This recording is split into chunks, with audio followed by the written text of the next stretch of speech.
What is up, my viewers and subscribers? I am Mike Wayne, aka Rebel 180, and boy, do I have a lot to talk about this time. Okay, the show opens up with the Authority, and it is announced that the winner between Cena and Orton at Hell in a Cell will face Brock Lesnar for the WWE Championship. Also, Randy Orton made a few jabs at the Kansas City Royals. And, the first match is Sheamus and the Usos versus Miz and the Dust Brothers. And, of course, the Miz wins.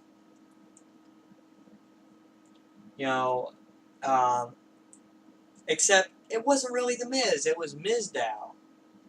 Mizdow, I think Miz distracted Sheamus, and then Mizdow did like a roll-up pin and beat him that way, but Miz claims that it was him that pinned Sheamus. So I think this is fueling fire for their feud later on that is rumored to be in the works. AJ Lee versus Alicia Fox. Alicia won because of Paige. Paige got sort of rough with Alicia while throwing her back in the ring. She slammed her head on the security wall and then threw her back in the ring. And while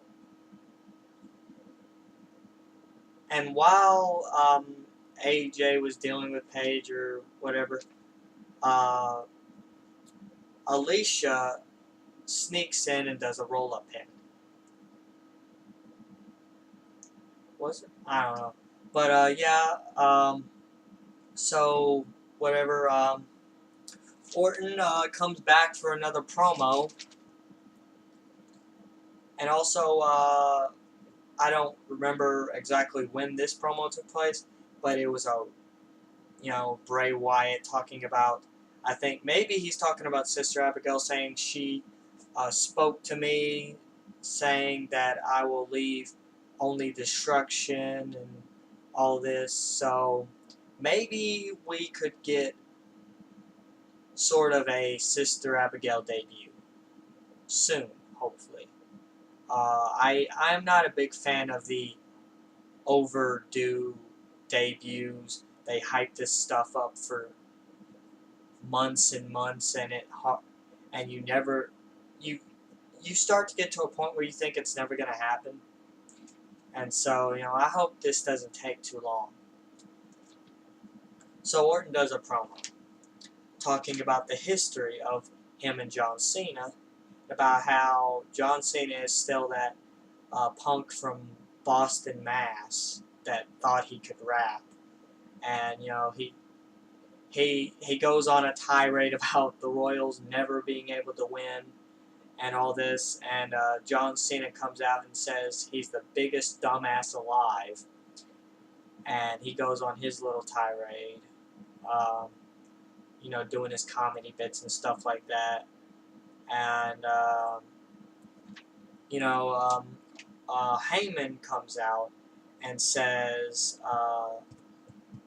that whoever faces Brock Lesnar, they're the ultimate loser. And so Cena has seen, after, a few minutes of this, Cena has had enough of Heyman.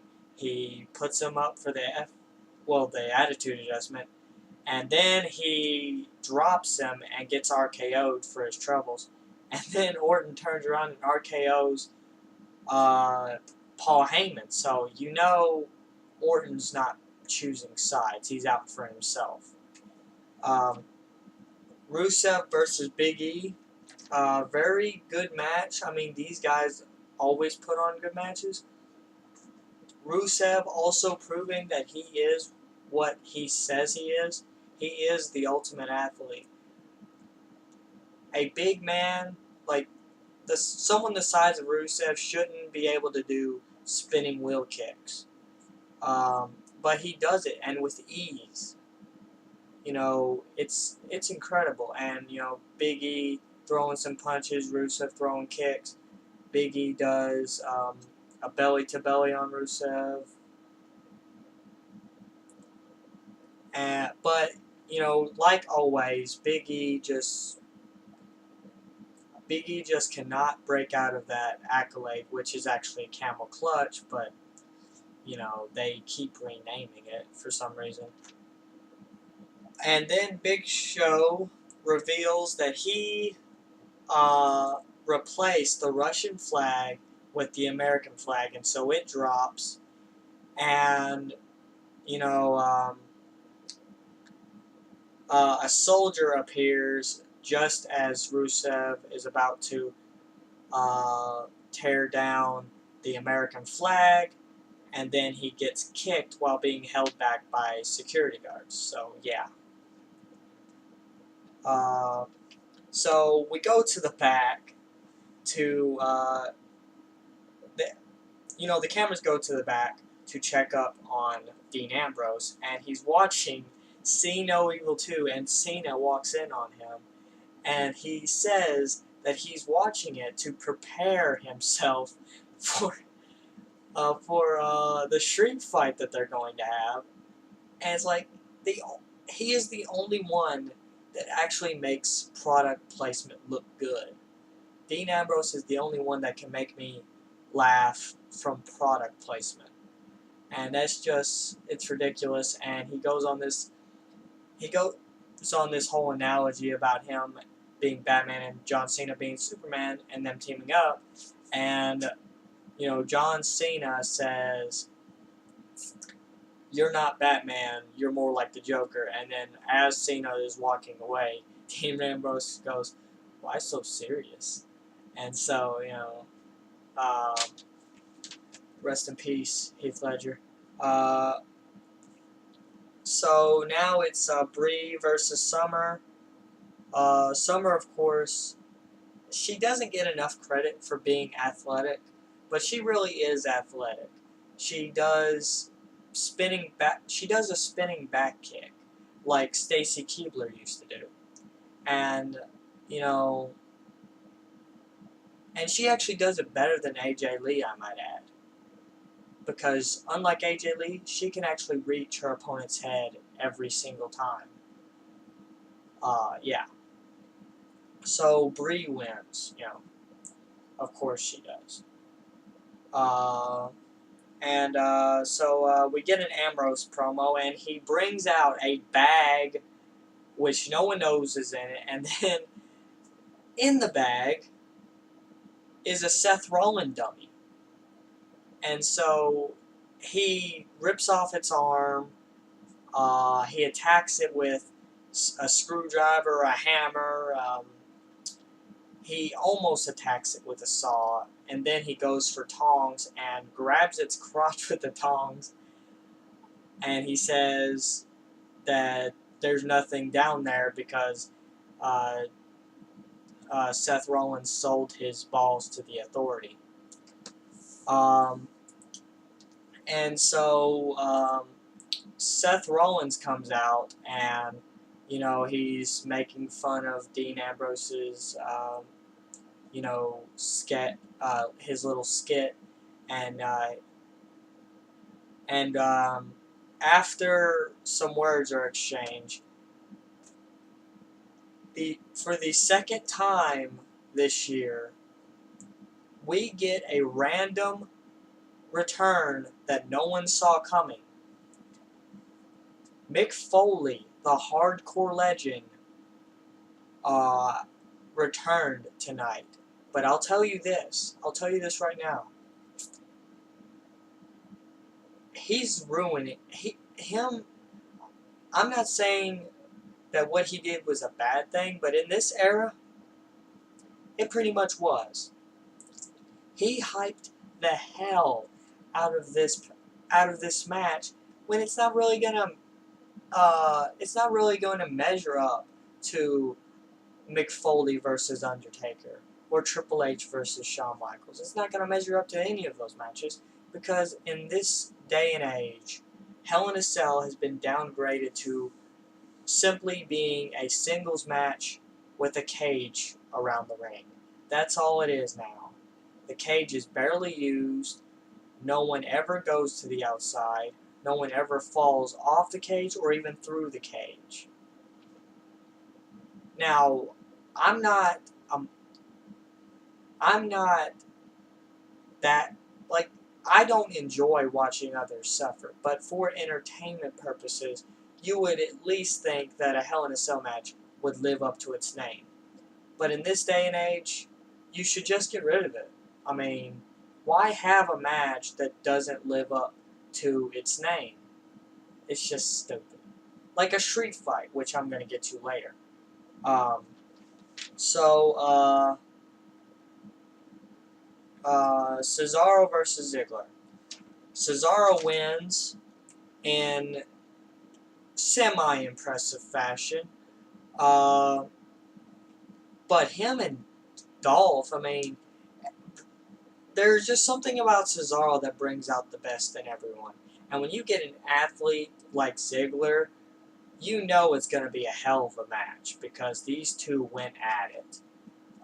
Trading blows, trading moves. There was one point where Antonio Cesaro, that's his full name, Cesaro lifts Ziggler over his head and then slams him on his knee like a gutbuster. That's pretty impressive. Even though Ziggler isn't that big, that's still pretty impressive. Uh, but like, and Ziggler almost gets power bombed by Cesaro, but then turns it into a face buster. And it's not an X Factor. The only person that can call it that is X-Pac. It is not an X Factor. It is a face buster.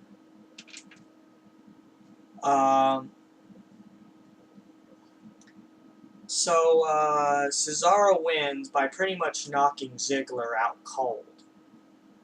And after the match, he proceeds to attack Ziggler and do the neutralizer on him. And here's your was the IC title on the line? I don't know whether the IC title was on the line or not. It probably wasn't, but here's your winner, Cesaro. And now we get to the main event, in which Kane apparently was the general of his team. The main event, which promotes nothing of an actual street fight. The guys did